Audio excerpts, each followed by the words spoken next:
This is going to be my first film study during the season of Marcus Williams. Obviously, he's playing at an elite level already. He's the superstar of our defense through 2 weeks. I think we've got a lot of playmakers on defense. Don't be skewed by, the finish to yesterday's game. I think our DB core was quite depleted, but not to make excuses. We clearly had coverage breakdowns and things that the coaches and players needed to do better. But this is generally going to be a positive film, to be honest with you. So I'm not here to complain during this film. I'm here to focus on the high level of play that Marcus Williams has given us. And I think it was a great signing. 26 years old. Came to us with 15 career interceptions, and already, if you ask me, elite ball skills, which I'm going to show you in the first half of this video. Second half of this video is going to be something that I don't want to say was a little surprising to me, because I do think he had 76 tackles last year, or 74, and maybe 72 as a rookie. So you're talking about a guy who's made a lot of tackles in the NFL. I think generally around between 55 and 72 or 74 tackles, skewed on that low end, if you ask me. But you're going to see elite ball skills. Obviously, he's got 3 interceptions already. Could have had a 4th. I couldn't find that play, interestingly. But he's played extremely well coming forward as well and been very versatile. I think it's possible that maybe we're a better defense overall when he's on the back end because of his instincts and his understanding. He seems to be extremely intelligent, and I think once we get the full complement of our DBs, we'll have a better indication of what we're able to do. But obviously, our opinion as it stands Monday night, all of us, is quite negative, and it's understandably so. So let's get to the film, and let's check out Marcus Williams and some of his play so far this season. First play is going to be his first interception. He's up here as a high safety with Hamilton to the field side, and obviously the tight end is going to stumble coming out of his break. I think Marcus Williams is playing it pretty well anyway. You're going to see the end zone angle here in a moment. I think he does a great job of keeping what I call, and I didn't come up with the phrase, somebody smarter than me did, high beams on the quarterback and low beams on the receiver, or vice versa. And sometimes you get a chance to see the helmet. Certainly he's got the ability to look at either one of these in an instant without moving his helmet. So we can't know all the time what a player's looking at unless they tell us, something in the press conference. But you do see a little bit here. Yeah, you don't see it. My bad. I thought you saw it a little bit at the bottom of the screen. You guys' frame, I think, is cutting it off, to be honest with you, bottom of the screen. There is a moment, here it is right now. I don't know if you guys can see it. Now you can just barely see the top of his helmet. He is looking here because this tight end, he can see that the tight end is either running a shake out or trying to pull this back inside. So he understands that tight end, that number 3 receiver, is not threatening him. His threat will be from the number 2 receiver, who in this case falls down. And Marcus Williams, with the great ball skills, ends up making a pick, almost takes it to the house. I did a film study of him when we signed him, and the interceptions doesn't surprise me.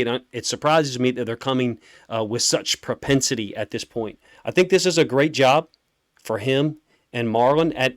I thought we would play more trail man against Tyreek Hill and Jalen Waddle, and I think that's something that sometimes a great DB adjusts to when he's beat, like Marlon is here. I'm not sure that we are teaching the trail man. I loved what the Buccaneers did in the Super Bowl, whereby against the Chiefs a couple years ago, whereby if you got beat deep, the corner just trailed you and just read the hips. If you were going to go on and out, he would undercut it, and they had safety help over the top. Now that would be cover 2 man, was primarily how the Bucs did that against the Chiefs a couple years ago to really hold that offense down. Obviously, I know the tackles was an issue, for the Chiefs in that game as well. But it's a great break on the ball, great awareness, and yeah, you wish he'd catch it once instead of catching it twice, but at least he did catch it twice, right? Both of his interceptions are a little random in the grand scheme of things. One thing to notice is, like, this guy's wide open. And Tua, there's things that have been said about Lamar in the past, like, he doesn't see the whole field. He locks in on a receiver. I mean, it's the NFL, guys. It happens incredibly fast, number 1. Number 2, the progressions happen in a particular way, and you guys can see it from the top of the screen. You can see that there's space for Hill to bring this route back onto, and I don't fault Tua for throwing it there, even though that fullback definitely appears to be wide open. He just didn't anticipate Marcus Williams making an incredible break on the ball. I'm not sure that I anticipated him having this many interceptions. Certainly did not think this play was going to happen.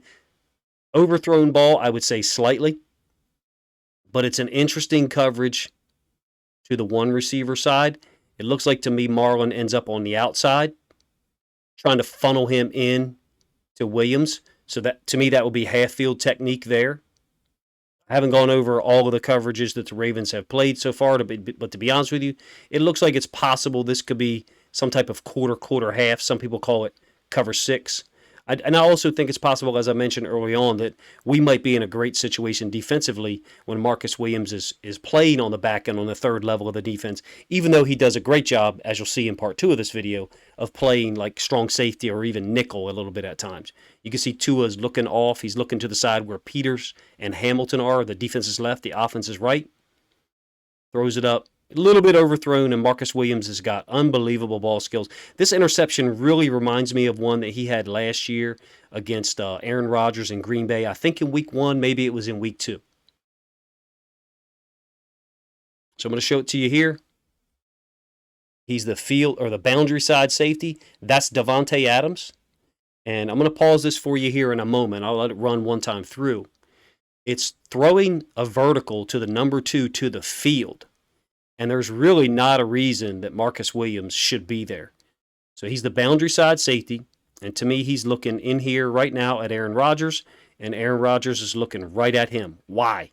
Because Marcus Williams is the boundary side safety to the side where Davante Adams is. What would you typically think that people are going to do on 3rd and long against Davante Adams? They're going to double him. So Marcus Williams has to make it look like he's going to double him as long as possible. And then as soon as almost said Tom Brady. As soon as Aaron Rodgers commits to the field side throw, he takes off running. I don't think he has any knowledge of the routes to the field in terms of seeing them. I just think he understands the concepts that Green Bay runs. And I mean, did he bait Aaron Rodgers? I don't know. Whatever you want to call it whatever you want. But he's got interceptions against high-level quarterbacks. Tua had 6 touchdowns against our defense yesterday, and on a day when Marcus Williams had 2 interceptions. He's a very rare player. We're very blessed to have him. Field side safety here. Ball is again overthrown by Jameis Winston. 2019 film. He's a playmaker, underrated playmaker. I think that I saw right before the season started, I saw this metric or analysis supposedly of Marcus Williams being like an above average safety or a good safety, someone that wasn't at the elite level. I don't know how you can say that at this point. He is absolutely balling, and I'm glad we got him. All right, if you have any interest in supporting, me, besides just liking videos and commenting, you have the option to join my Discord, which is through Patreon, or you can do the YouTube membership for $5 a month. You get access to the Ravens fans Discord, which is pretty much a secure environment where Ravens fans can discuss things and not have to worry about being interrupted by trolls or people that are fans of other teams that maybe bring negative insight or negative energy. If you're not interested in that, no problem. I would not be doing my due diligence as a content creator if I didn't make you aware of it. You also get access to a film database where I try to provide to you data-oriented Ravens plays so that you can go look at down and distance, personnel stuff, and other stuff from the NFL, to be honest with you, in terms of film, to hopefully help you as a football fan appreciate the season even more. All right, the one thing that I would say has surprised me has been his ability to come forward and make plays downhill. Not saying that I didn't think he was good at it. I just didn't think he was this good. This is an elite play. This is Michael Pierce's forced fumble in week 1 against the Jets. You got 3 receivers to the top side. 1, 2, and then this is a tight end 3. They've clearly got some kind of call back here that they're going to play man on the backside, and the backside safety in a 3-by-1 set in certain coverages is responsible for 3 verticals. So if 3 runs a vertical, sometimes it's a frontside inside linebacker that would have to run with him underneath and force the throw over the top if it's like cover 2. But sometimes it's the backside safety. Watch him hit this gear when he recognizes that number 3 is running an out, which is the soft spot in this defense the way we're covering it. You can see that we're zone dropping Pierce, zone dropping Campbell, and what looks like man, and man over here. I mean, Marcus Williams is covering the number 3 receiver from the other side of the field. That's pretty difficult cover, if you ask me. Luckily for us, the tight end ran an out route. Even if he runs a vertical, in my opinion, I think Marcus Williams is going to be able to defend it. So Williams is here. You can see his feet. He's just going to drive on this to the other side of the field. I think he's looking at the route here. I don't think he's looking at the quarterback. You can see his helmet the whole time. He's been looking at the receiver. I know there's a lot of talk about we should be looking at the quarterback. Marcus Williams is a guy, I think, who can go from one read to another in back-to-back plays, and it doesn't bother him in terms of efficiency and effectiveness. I think this is him up here, and we're going to play cover 3. You can see we clearly have a one high safety structure, 2 corners on the outside here, so I think this is a cover 3. On a 3rd and 2, Marcus Williams makes the 2nd and 2, excuse me. Marcus Williams makes the tackle on the running back, who does outstretch to get the first down. Don't get me wrong, but I think it's a great break on the ball. I think we got Marcus Williams here. Him and Marlon are communicating something. This is going to be a run play downhill to the bottom side of the screen. You can see the handoff to Mostert, who's pretty fast, and it looks like he's got an opportunity to get the edge here. Watch Marlon, who I thought played well, especially early, and then Williams close and be the alley player and hold this to a 3-yard gain. I also think Queen does a great job of turning it back inside. He's a great fitter, man. Marcus Williams is a team player. He's a Raven. I'm going to rewind this one after you watch it one time. Slant, it's a really cool play. I'd like to maybe break this down on Wednesday if I get the opportunity. Usually in an RPO, you'll get, the quarterback back here in the shotgun, his feet right here, and the back on this side, the back crossing face. Maybe the quarterback reads the Sam linebacker for the slant or to give to the back. I know them lines are kind of sloppy. This is a designed or planned play action where Tua turns his back to fake the toss and then brings it back on the slant. So they're not reading Harrison. They're just relying on the fact that he's going to respond to that toss action away from him, and the offensive line working in that direction hits the receiver in stride, and then Marcus Williams just makes the tackle. Boom. Right there, he's a solid, sure tackler. Maybe there was examples of him, not making a great tackle in the game on Sunday, but I don't remember them, to be honest with you. And if there were, to be honest with you, it's probably that he just had poor leverage because of the coverage that was called and maybe the routes that the receivers ran.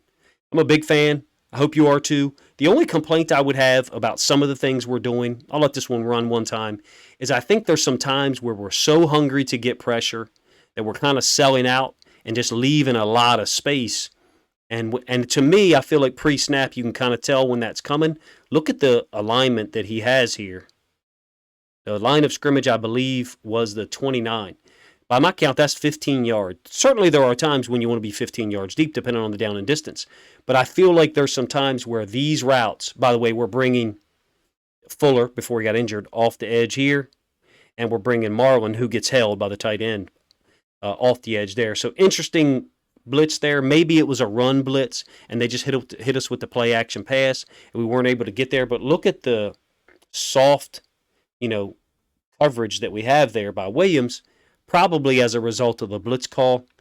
I haven't yet figured out a couple of the coverages that the Ravens are playing overall. I don't know, when I'll get time. Hopefully this evening after this video posts up and people get a chance to watch it. This is obviously designed to be a positive-oriented video talking about how well Marcus Williams is playing. Thank God we have him.